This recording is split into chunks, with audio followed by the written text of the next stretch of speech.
এবার এসএসসি দুর্নীতিতে ইডির চার্জশিট, 4 অভিযুক্তের বিরুদ্ধে ইডির চার্জশিট। কাদের বিরুদ্ধে চার্জশিটে কি উল্লেখ জানাবে অমিত? এসএসসি দুর্নীতি মামলাতে ইডির তরফে একটি চার্জশিট জমা দেওয়া হয়েছে ইডি বিশেষ আদালতে। এসপি সিনহা, সুবিরেশ ভট্টাচার্য, কল্যাণ গঙ্গোপাধ্যায় এবং অশোক কুমার সাহা, এই 4 অভিযুক্তের বিরুদ্ধে ইতিমধ্যে ইডির তরফে বা এনফোর্সমেন্ট ডিরেক্টরেটের তরফে বিশেষ ইডি আদালত রয়েছে, সেখানে চার্জশিট জমা করেছে এবং ইতিমধ্যে এই চার্জশিট জমা দেওয়ার পর আদালত সেই চার্জশিট গ্রহণ করেছে। অর্থাৎ এই 4 অভিযুক্তের বিরুদ্ধে এসএসসি মামলায় ইডির দেওয়া চার্জশিটের ভিত্তিতে কগনিজেন্স দেওয়া হয়েছে এবং সামান ইস্যু করা হয়েছে। ফেব্রুয়ারি মাসে একটি নির্দিষ্ট দিন দেওয়া হচ্ছে, সেই দিনে এই 4 অভিযুক্তকে আদালতে হাজিরা দিতে হবে। তোমরা জানিয়ে রাখবো, এই 4 অভিযুক্তের আগে সিবিআই গ্রেপ্তার করেছিল এবং সিবিআই মামলাতে তারা এই মুহূর্তে জেল হেফাজতে রয়েছেন এবং এসএসসি মামলাতে এবারে 4 অভিযুক্তের বিরুদ্ধে ইডির তরফে চার্জশিট দেওয়া হলো আদালতে।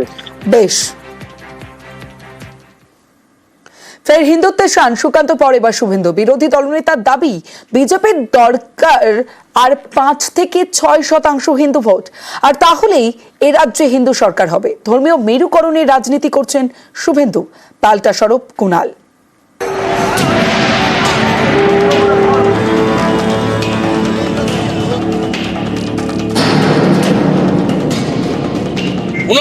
% হিন্দু ভোট দিয়েছে। আমি আর পশ্চিমবাংলার আর 5-6% হিন্দুকে বলবো যে দয়া করুন, বাড়ি থেকে বেরিয়ে এসে ভোটটা করুন। হিন্দু সরকার হবে, জিহাদি মুক্ত বাংলা করব, উল্টো দিকে ঝুলাবো, সোজা করার কাজ করব। শুভেন্দুবাবু সম্পূর্ণ ধর্মীয় মেরুকরণ, ধর্মের ভেদাভেদের উপর রাজনীতি করতে চাইছেন। তারা বুঝে গেছেন যে উন্নয়নের রাজনীতিতে বিজেপি বাংলায় রিজেক্টেড, আর হিন্দু মানেই বিজেপিকে ভোট দেবে, এটা আপনারা ভাবলেন কি করে? আগামী বছর পশ্চিমবঙ্গে বিধানসভা ভোট। আগামী শুক্রবার রাজ্যে আসছেন আরএসএস প্রধান মোহন ভাগবত। তার আগে খোলাখুলি হিন্দুত্বের শান। এবার সুর চড়ালেন শুভেন্দু অধিকারী। 39% হিন্দু ভোট দিয়েছে। আমি আর পশ্চিমবাংলার আর 5-6% হিন্দুকে বলবো যে দয়া করুন, বাড়ি থেকে বেরিয়ে এসে ভোটটা করুন। হিন্দু সরকার হবে, জিহাদি মুক্ত বাংলা করব, উল্টো দিকে ঝুলাবো, সোজা করার কাজ করব। কয়েকদিন আগে একই কায়দায় হিন্দুত্বের শান দেন বিজেপি রাজ্য সভাপতি তথা কেন্দ্রীয় শিক্ষা প্রতিমন্ত্রী সুকান্ত মজুমদার। আগামী প্রজন্মকে বাঁচাতে চান, ছেলেকে ডাক্তার, ইঞ্জিনিয়ার যা বানানোর বানান, কিন্তু ভালো হিন্দু বানান তার সাথে। আর বাড়িতে একটা করে ধারালো অস্ত্র রাখুন। তাই ধর্ম রক্ষার জন্য সকলে একত্রিত হন। যেখানে যেখানে সম্ভব হবে, ছোট মাপের হোক, এই ধরনের মন্দির তৈরি করুন, বজরংবলীর মন্দির তৈরি করুন। আক্রমণ হলে নিজের আত্মরক্ষার অধিকার তো আছে আমাদের। বাঁচতে তো হবে, আপনাকে পুলিশ আসা পর্যন্ত তো বাঁচতে হবে। গত মাসে সংঘ প্রধান মোহন ভাগবত দাবি করেন, অযোধ্যায় রাম মন্দির প্রতিষ্ঠার দিনই ভারত প্রকৃত স্বাধীনতা লাভ করে। पौष शुक्ल द्वादशी का नया नामकरण हुआ, अब उसको प्रतिष्ठा द्वादशी कहना, क्योंकि अनेक शतकों से परचक्र झेलने वाले भारत के सच्चे स्वतंत्रता की प्रतिष्ठा उस दिन हो गई। स्वतंत्रता थी, प्रतिष्ठित नहीं थी, क्योंकि भारत स्वतंत्र हुआ 15 अगस्त को। हमने एक संविधान भी बनाया, लेकिन उसके जो भाव है उसके अनुसार चला नहीं। শুক্রবার ভাগবত আসছেন পশ্চিমবঙ্গে। লম্বা সফর, থাকবেন টানা 10 দিন।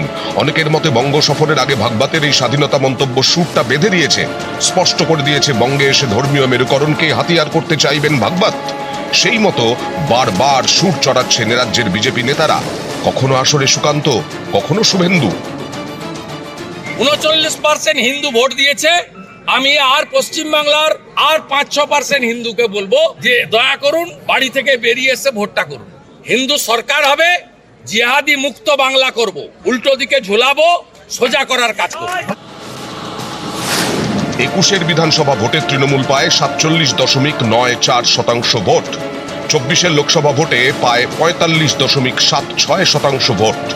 21 বিজেপি পায় 38.1% ভোট। গত লোকসভা ভোটে পায় 38.73%।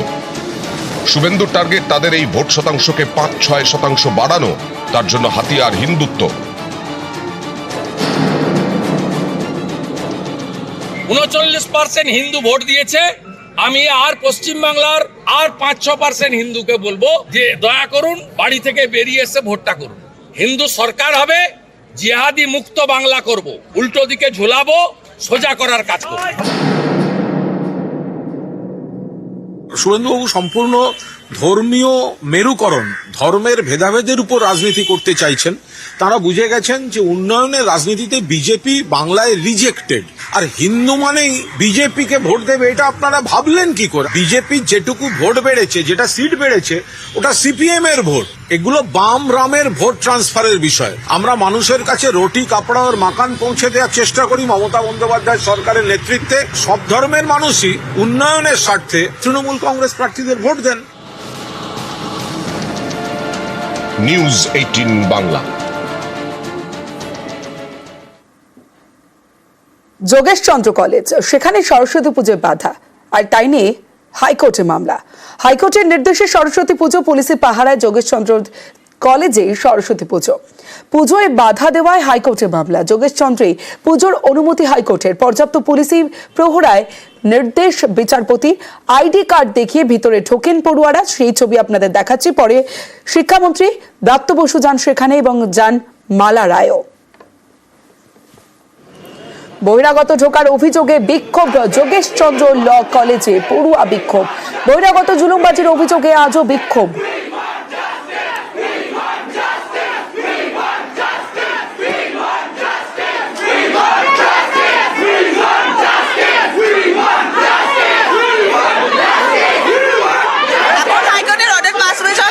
সত্ত্বেও পুলিশ থাকাকালীন সত্ত্বেও যদি বিনালি আনস্টিম কলেজে অনায়াসে প্রবেশ করতে পারে, অবশ্যই একটা আশঙ্কিত। সাবিনালি আনস্টিম না, ওনার টিম আছে, আপাতত কোনো সমস্যা হয়নি, তবে আমরা সবাই আশঙ্কিত।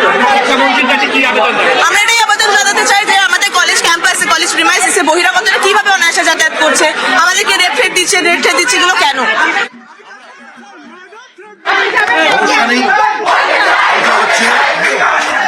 কোর্টের নির্দেশে